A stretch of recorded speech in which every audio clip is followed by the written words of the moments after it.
بسم اللہ الرحمن الرحیم۔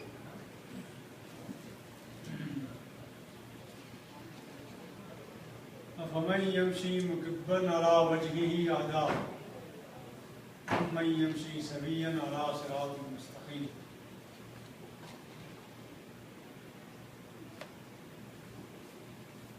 ایک شخص وہ ہے جو اوندھے منہ کیا ہوئے چل رہا، نہ دائیں نظر آتا ہے نہ بائیں نظر آتا ہے، چلا جا رہا۔ یہ زیادہ ہدایت یافتہ ہوگا یا وہ زیادہ ہدایت یافتہ ہوگا یا سیدھا چل رہا ہوگا، سب طرف کو دیکھتا ہوگا صراط مستقیم۔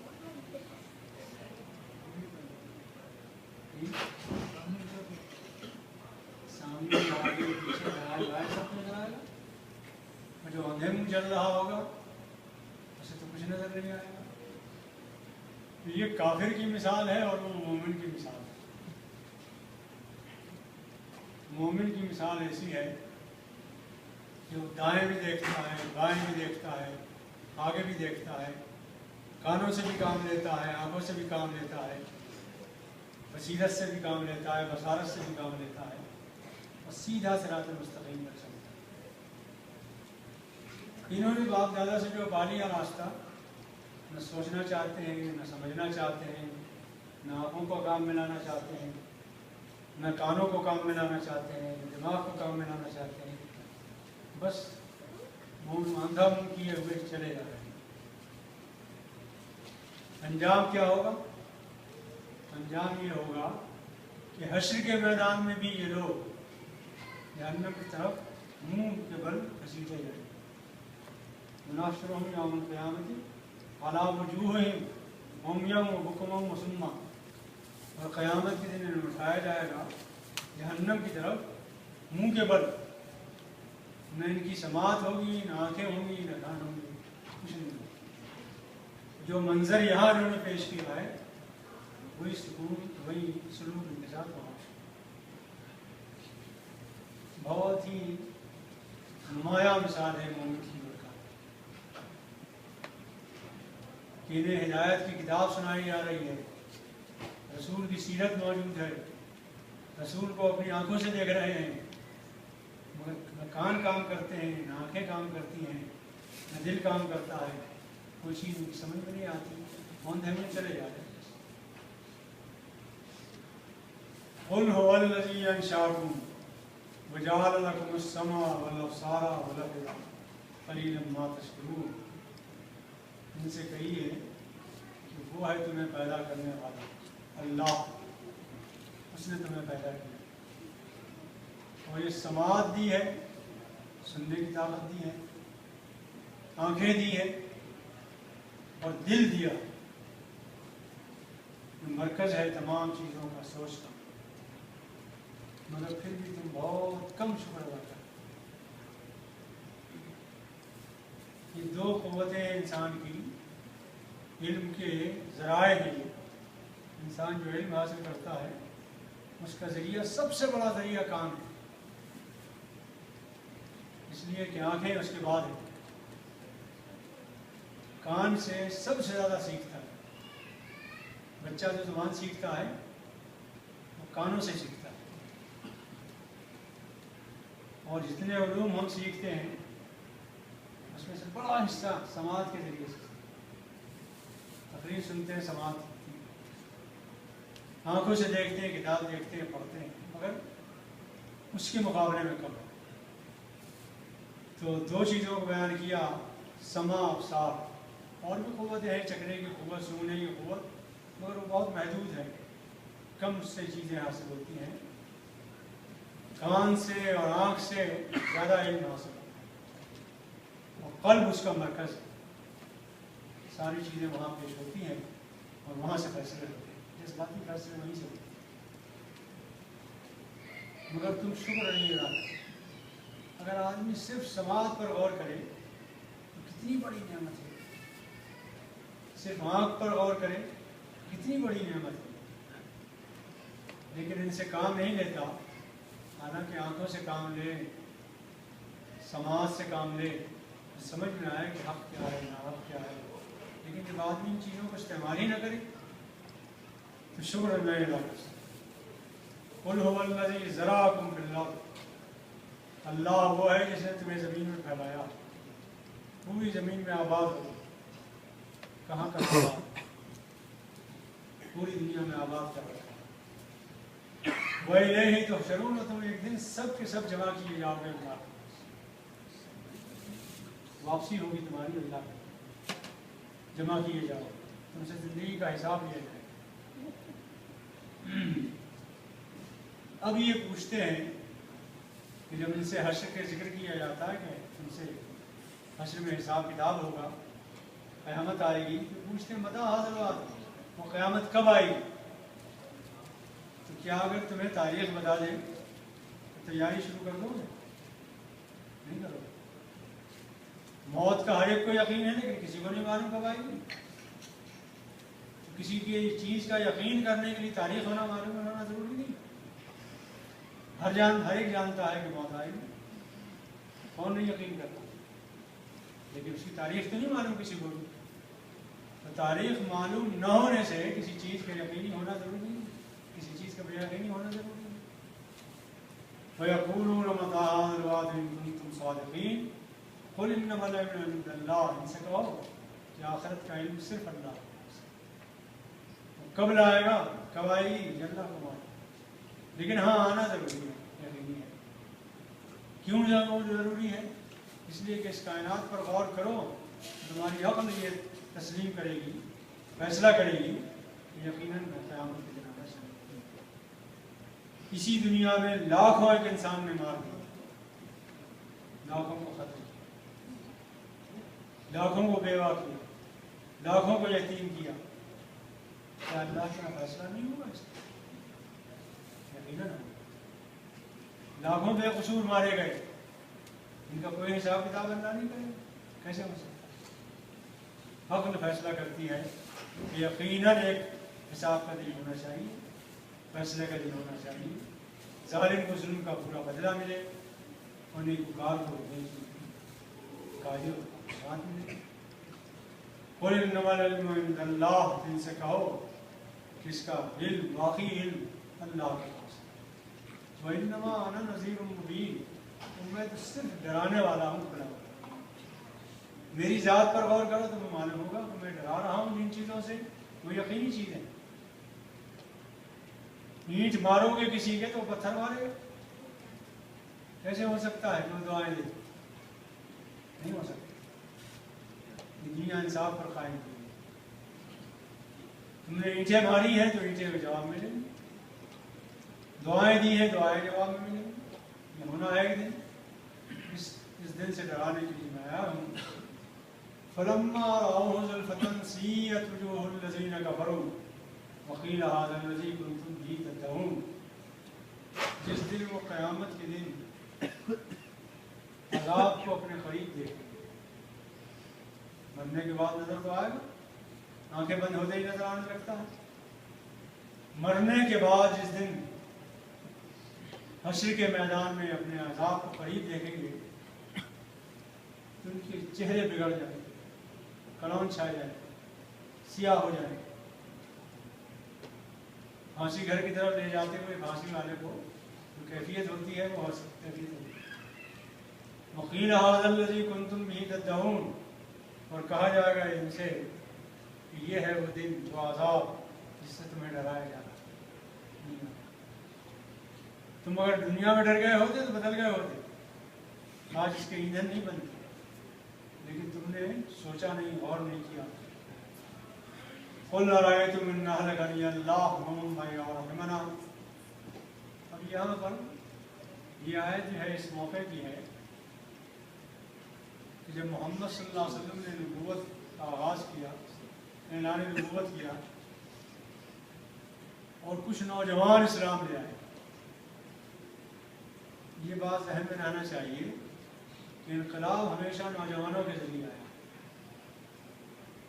جب بھی کبھی دنیا میں انقلاب آیا ہے نوجوانوں کے ذریعے آیا۔